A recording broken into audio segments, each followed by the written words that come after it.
I do know people that have kept their exes around even after marriage. Okay. Yeah, there are people that have kept their exes around even after marriage. Like, what do you think about that? I mean, I don't have any exes. Oh, okay. So this is a trap question. This is a trap question because you don't have any exes. Oh, I'm gonna stand in the lamplight. I'm a new creature, so. Look at this barrel of a gun. Behold, all things are made new. And take the bullet. Oh, I'm a new creature too. Takes two. Say I do. Baby, say I do. Mira, yes, he say I do. Darling, say I do. But first, since you asked the question, what do you think? It's I do gonna. Personally, I don't see how it helps me in any endeavor as far as my marriage is concerned. It doesn't. I don't see the cons in it. The pros. I see the cons more than the pros. You don't see the crows. Yeah. I said crows. I got my hands full, so. Yeah. Okay. All right. I think it's an honest, innocent question, and I think we could dive into it today. Do you think we should? Dive right in. All right. So let's draw the distinction in what an ex is first and foremost. Who is an ex-girlfriend, ex-boyfriend? In this case, it's a trap for me. So. I mean, you don't have any. I don't have any. Thank God, I don't have any, according to the law of the Bible. But let's first draw the distinction between what an ex is. If you have an individual whom you share custody of a child, take it. It's okay. Whom you share custody of a child, I don't think you could classify them as your ex. The reason I'm saying that, because I just want to draw the distinction, the parameters to what an ex is really supposed to be and what an ex is really not supposed to be, just so people can understand the differentiation. So if you share custody of a child or you share some type of business interest, you know, a financial bind or tether, I don't think you need to classify those individuals as your ex. Why? Because well, you're going to see them frequently due to the child, due to the financial obligation, the business, whatever it is. And there's going to be a need for that amicable environment to have. So it's necessary to have that cordial relationship with them. So I don't think you should classify them as your ex, more like a complicated individual. But a situationship. Yeah, right, perfect. It's like X just marks the person for negativity. X means take a gun and shoot it. X is target, annihilate it. Dead to me. Well, I'll see what wisdom tells me there when we get there. So if you have any type of, situation fettered you into it, I wouldn't call them an ex. I'll call them an individual to whom you have a bind. An obligation to. Yes, a bind. Yes, I'll borrow that word from you. Yes, thank you, baby. And amicability is going to be something very, very important. So always just keep that cordial relationship, just to always get whatever it is that you're doing together, especially raising a child together, because that's more important. So let's get that there. Now, an actual ex is somebody you dealt with in the past, to whom, for an unforeseen reason, did not work out. Decided to move on into the future. So immediately, you decided to move on, which is taking a step into the future without them. And the question is, should we keep such people around? I don't have a problem against people who do, but if I could speak in the context of marriage, can I speak in the context of marriage? Yeah, definitely. Okay. That's always the goal when I do Ghana. That's right. That's right. In the context of marriage, here is why that is not the best deal. You know, marriage is between two individuals coming together to form, you know, a complex oneness in the mind. Just two. Oh, Two or more. shade. The shade. So, it's two people coming together to form. And in that refinery process, the distinction that I want to create here is it's not easy because the two of you are going to be exposed to your ignorances that are within you. So there's going to be the session where the two of you are going to, you know, your ignorance are going to be showcased on the table, which you have to work with. See, one thing about marriage is because it's a refinery process and God is a refinery, regardless of how you started, there's going to be the working point. That is the smelting, the smelting point of the two of you coming together. But that happens when the two of you put the ignorances and the individualism and then the individual thinking and the personal conception, the percipiences all on the table and then work with them individually. If you don't work on those things, you don't further into the progress. You become stagnant. You're cleaving into That's right. becoming one flesh. So now this is why I think an X is a little bit weird. So we are working on this situation. We haven't formed maturity yet. We're just 1 year, 2 years in. Any attachments to the past or any attachment formed to another individual in the past is going to create one of the following. And please follow my train of thought because it's going to be a little bit, you know, deep. So just try to follow through. Assuming I am ununderstanding, or assuming I'm egotistical, or what have you, all the latent issues with marriages. So something is showcased about me. We have to effectively communicate about it. We have to learn from that experience. God is going to mold the individual and then showcase those things to him. And then you're going to see with conviction. And then he's going to help you with the Spirit to change you to become a better person. But first and foremost, if you have a theta to an individual from the outside, if I'm a guy and I have a girl, so follow my train of thought. The first thing, an ex-girlfriend. The first thing is there's going to be an imaginary bar created. There's always an imaginary bar. You might not think about it, but you have it. And that imaginary bar is going to be how I grade you because of the ex. You get it? So, and that is a bad thing because this marriage is unique. It's just between me and you. And you're a unique individual. So how can I compare you to somebody else on the outside? So that's in itself not good. However, what I fail to understand as a man is the other ex I never married. I never spent a 24-hour period with. So whatever they know me, they only know me to the amount of time that they spent with me. Meaning they only saw me in my best. They only saw me when I was dressed, looking good, smiling, trying to fake whatever it is to get whatever I want to get. So that's all they know about me. Now, what you know about me is more in-depth. And you see the ins and outs about me because you spend the whole entire 24-hour period with me. And so you know me at a pace where they don't. Right. And if the comparison or the bar is set according to their predicate, which is it doesn't even start. So follow my train of thought because it's going to get more dicier as I go in. So that's one. So it sets imaginary bars. Not good for the relationship. So we're not able to gauge maturity. Because if there are no bars, God is the bar. If God is the bar, then it's the principles of our creed, which is the word of God. So if a man is supposed to love, then a man is really going to love according to the principles of, marriage. But if the bar is, you're not doing certain things the way my ex-girlfriend, but we're going to go into that. So, example, there is a misunderstanding, which there always is. There's a contention between the groom and the bride.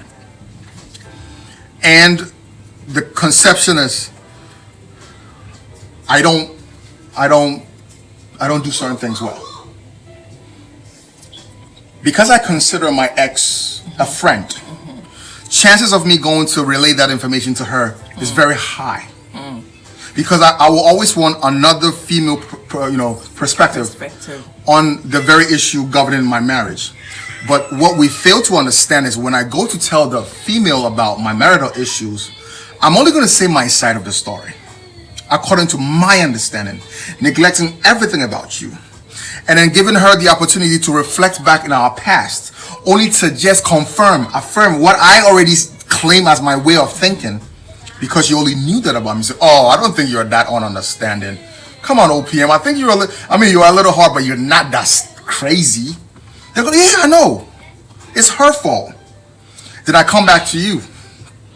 Did I come with the notion of not telling what happened, but with the notion of, some other girls would like to be in your place. You're not taking me seriously, and I'm trying hard as I can. I'm going out there. I'm making the money. What else you want from me? I'm trying, but you're just nagging, leaving the very issue on the table, which is unsolved, unresolved, and it has been exposed by marriage. 1 second.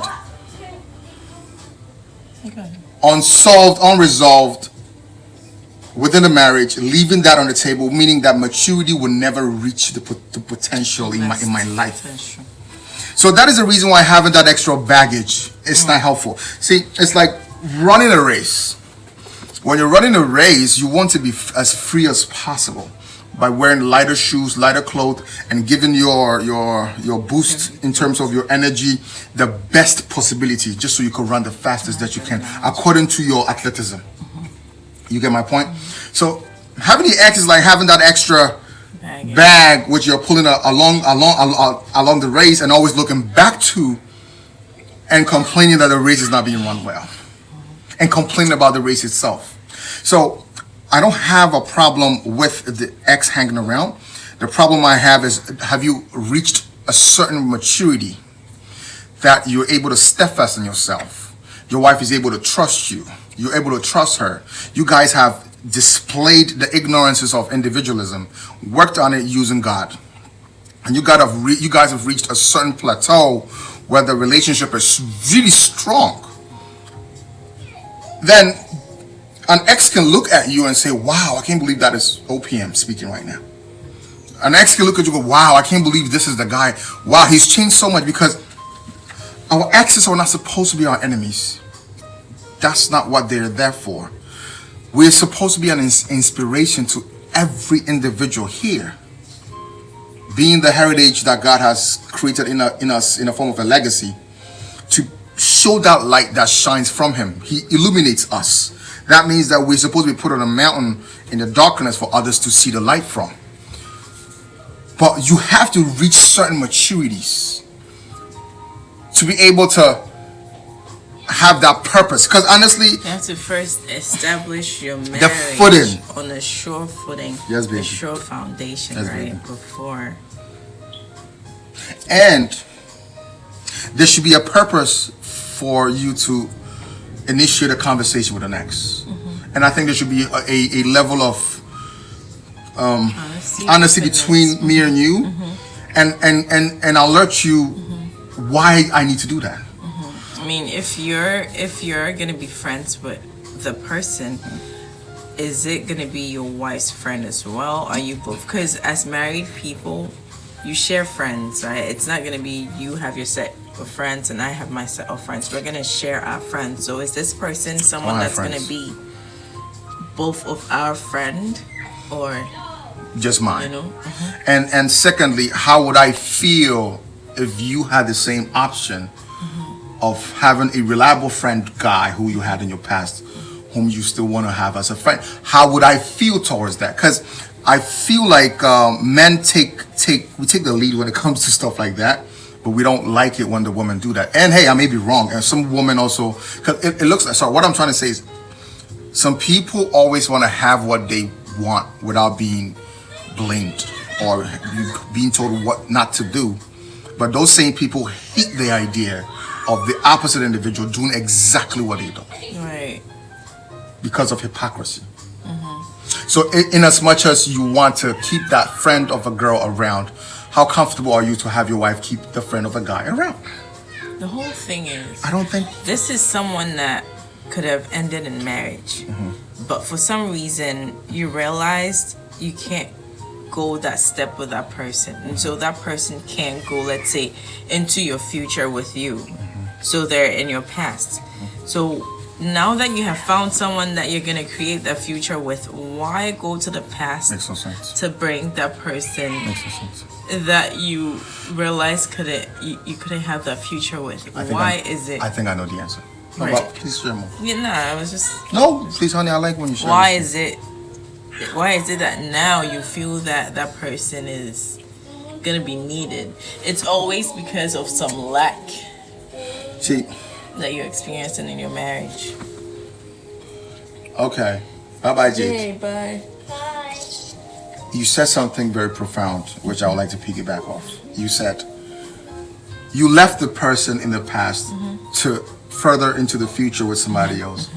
But yet you keep going back into the past to bring them back into the future when you couldn't even further them into the future. Right. So what the heck is your not? problem, man? Why not? What the heck is your problem there? It's because of safety nets. People feel comfortable. I don't know if some girls and some guys out there feel, I'm just speaking from what I get. Some girls and some guys out there always have a safety individual somewhere. And this could have been a habit that was, cultivated when you were dating. You never plan to bring it into marriage, but it's become habitual. Where you have a guy, but there's always that guy you really don't like, but then he's always around. So in the case you have an issue with the main guy, you can fall back on it as a safety net, just so you can go. He's like a rebound, just so you can now go to the next adventure. You never feel alone. So we tag on ex-girlfriends because at least they know everything about us. We don't have to start all over again. Fire of my past fire. we tag on them because at least we don't have to start all over again. But to me, what really bothers me, okay, let me finish that train of thought, then I can go. Because it's easier, and it always kind of like, it gives us that warm fuzzy feeling that if this doesn't work out, I got a backup type of deal. So it makes it easy. And to me, that is the biggest misconception. That's the biggest deception of all. Because that keeps you from actually furthering into the future with your wife. With your husband. If I'm... Can't give it your Sorry, all. baby, go ahead. That's what I was going to say, but please go ahead and say what it is. Marriage is supposed to be 100% giving your all. So, if, just like you're saying, I'm supposed to bring 100%.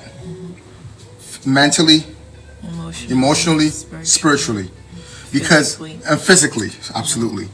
Because that is the endeavor where we need to work on the refinery, the conjoining, the cleaving, the becoming a one. If you don't have my 100%, that means we are not moving to the next step. So they can even be someone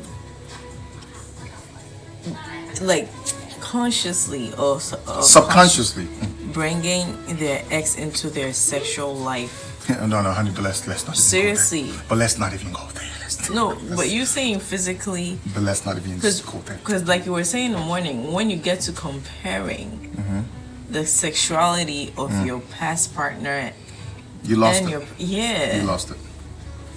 And that you gotta divorce yourself, man. No, but we will not go into sexuality today because it's a whole topic, and I need to find one day and dive deep into it and just break it all apart. Because that will be one of the main things that will keep people like attached to their exes, like mentally. See.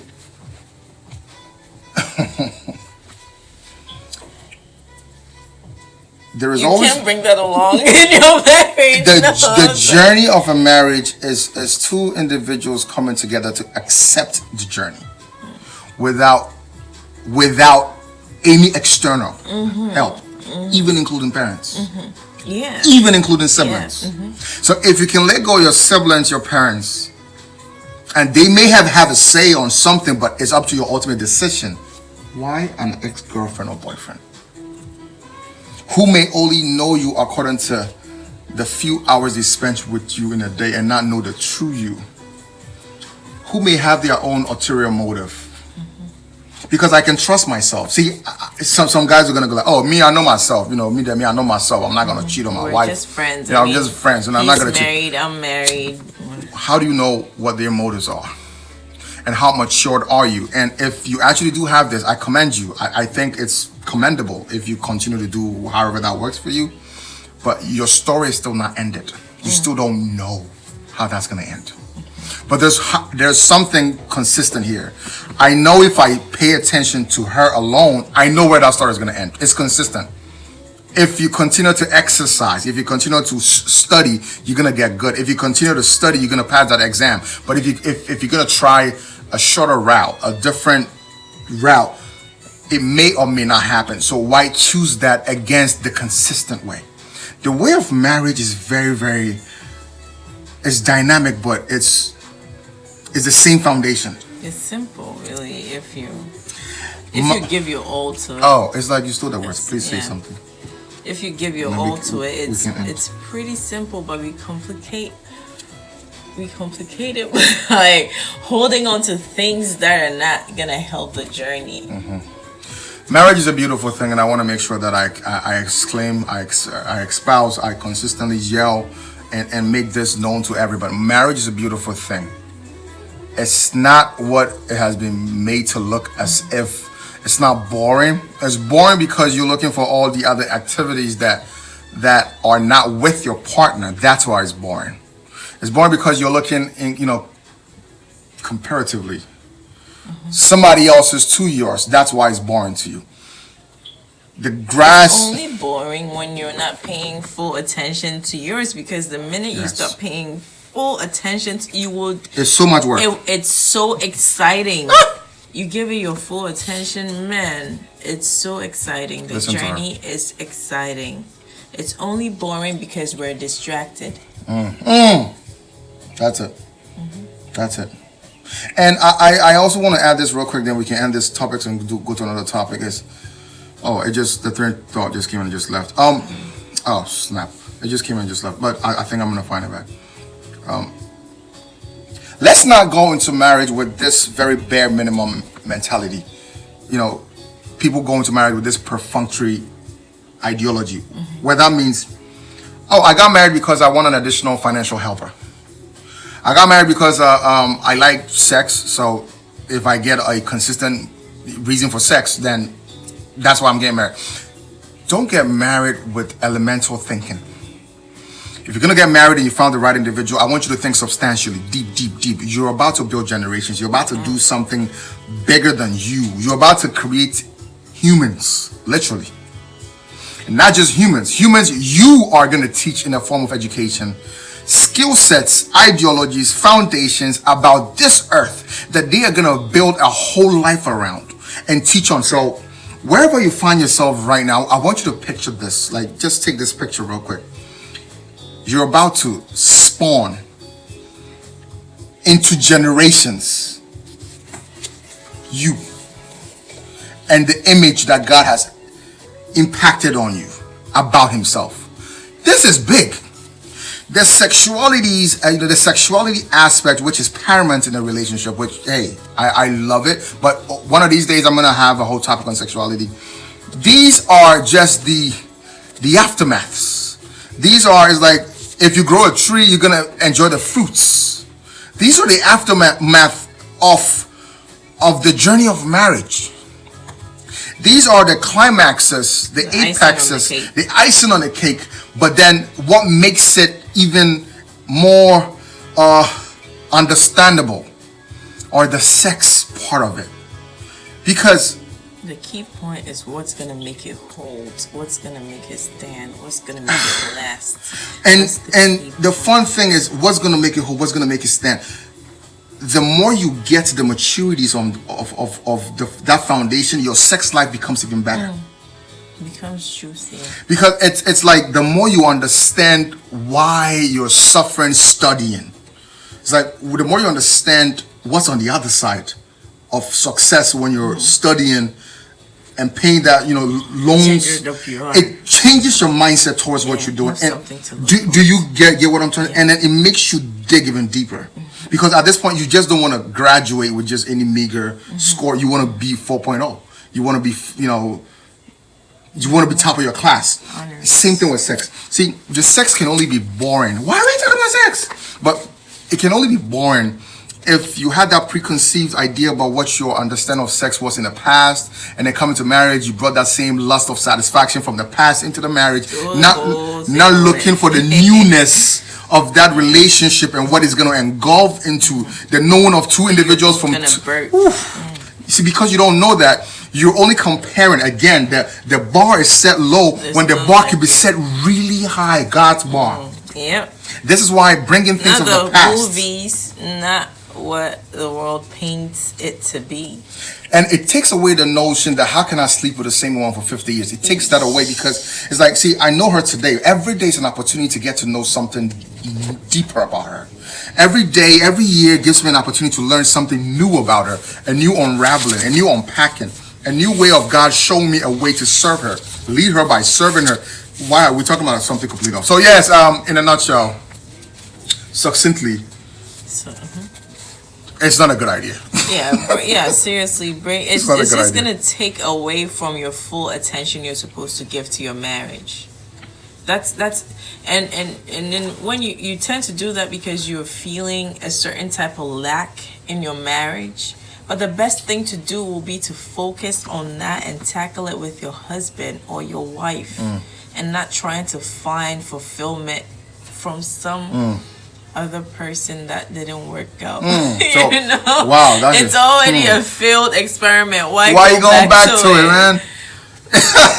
Yeah, man, I like that Embrace what you analogy. have. Field experiment. Why you going back to it? Embrace what you have. And I think what people also At feel. least you chose that person. And you said, for "I better do." or worse. Yeah. And I think the last really part do. I just got from what you said, which is very paramount, is the marriage is not just even about you and your sexuality with your partner. It's about the kids that are going to come out of you. And if the two of you are not even able to understand the unity of the marriage, how are they able to look up to the two of you for the answers of the Where you're world? leaving. So how can I be paying attention to the failed causes? Thank you for that experiment. When I'm here to run businesses, I'm here to run generations, Part into legacy, and my mind is on heritage. the store I bought coffee from. No, It's marriage. This whole world that you find yourself in, you see a lot of people. You see millions of people wherever you go. You go to New York City, there's a lot of people. But I'm telling You you, make this analogy a lot, because this clicked my mind. If you have a heart attack in New York, or if something if anything should happen to you, people are gonna walk over you, man. Nobody's gonna pay attention to you. But guess who's there for you? Your wife. If you get that job, how do they call that? Promotion. Raise, yeah, promotion. You can't wait to tell your wife. It's the same thing as when you have issues. Don't wait. Solve it with your wife. You don't need that external help. You don't need that external individual. Marriage is not boring. Two people in the house is never boring. How do you live with your sisters and brothers? It's never boring. It's really up to the two of you conjoining what you have and making the best out of every situation and fighting together. I promise you, every year there's an opportunity. Every year, every day there's something to do. There's a fight to have where new things are going to come out which you didn't know existed. There's an opportunity for you to build maturities. There's an opportunity for you to see your emotional immaturities. There's an opportunity for you to so love much them deeper. See, we have a fight.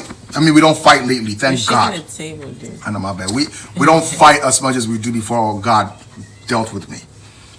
But it makes me love you in a deeper revelation from where we are. It kind of makes me want to make up for all the nonsense I did in the past. But in hindsight, I'm happy for that testimony. And it makes me understand your patience, your humility, your virtue, you did it the best way you could.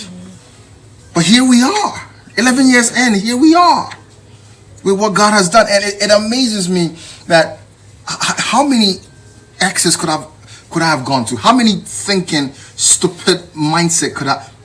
My man, but when I understood the fundamentals of what marriage was about through God, and how He built our value system and who you are and what you represent.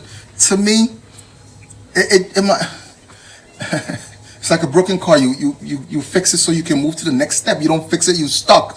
And the funny thing is, if you leave that car for another car, you're gonna get to a different place with that car break, and you're gonna have to leave that car because you don't know how to fix things to go to the next place. You're stuck in that fundamentals of it's broken. I gotta let it go. Right, like you were saying, marriage is a movie that never stops. It's a never-ending movie. Yeah. If you have to go to Which work, is sponsor, you're gonna come back and meet. You can share it. The same. No, you share it. No, please share that. Like, well, we're talking. We talk a lot. Like, we just talk. Sometimes we just put a camera on ourselves and just talk like we do every morning. See, like when your ex-girlfriend saw you in the best of light, or ex-boyfriend saw you when you always clothed good, and then anytime you guys go to sleep, you know, you guys do your nonsense, you have the best panties, you always, you know, everything is all, you know, gleam, gleam, gleam, and glitter, glitter, glitter is all. But see, they only saw you in a couple of, if it's a week, they saw you a couple of days within a week, and if it's a day, it's a couple of hours. In a marriage, your wife sees you 24/7. If you go to work, if you guys had a fight, and you go to work, the fight is on pause. You go deal with the world. You come back on pause. Marriage is never ending. So the beauty of that, continue where you left off. The beauty of that makes me think: how then do you ever go to an ex-girlfriend to talk about things about your wife, who has seen you in an all-rounded form? Like she knows everything there is to know about you in terms of she's seen the worst light about you in your most vulnerable state. How do you go compare that to a lady who's only seen the best part about you, and when you tell them your one-sidedness of the story, how do they can never advise you? That's not even the best part of yourself. The best part of yourself is when you take your time, when you're patient and allow God to take you through that grieving process and make you one with your wife. That's when you truly love, because love comes after the sacrifice has been made. So after seeing the flaws of the person, after seeing all the nonsense, all the bad things about the person, and still being able to love persevere and love them, that's when the best part of you comes out. Thank you, baby. But you see, that can never come out. See, so what you're saying is you're affirming, so the crap is on the table. The individual craps are on the table. We are dealing with the crap on the table. But I'm not here talking to somebody about the crap, and I'm not paying attention to the crap. If I'm here talking to the ex-girlfriend, I'm not paying attention to the crap. I'm having her confirm and affirm all the things my mind is already telling me, saying that, oh, no, I'm not that bad. No, I don't need to change. So I never get to discover the true me that God placed in me. What marriage was going to expose never comes out of me. But if I paid full attention, yes, the heat is heat, fire is fire. It's not comfortable, but the perseverance, the determination, the prayer, the godliness, the listening to the word. That I dislike you so much this morning, but I'm going to sit by you and we are going to read the word of God together. All of that together, and all of a sudden, when it breaks the conviction in you, you start with, I am actually more patient than I knew. I am actually more loving than I knew. I am actually more of a servant than a leader. I actually have so much compassion than I knew. Then all of a sudden, you're broken. Then the new creature that is you begins to grow. Charlie, thank you for that revelation. I'm a living testament. So me too. I'm gonna leave you here again. Don't go running to your exes. No, you don't need them. But you do need them in your life because they need to see the light in you, so they know that God is good. Yeah, they're not your enemies or nothing. But just focus on your marriage. This is about 45 minutes. You know that? It is. I'm pretty sure. Well, bye. Yeah, enough.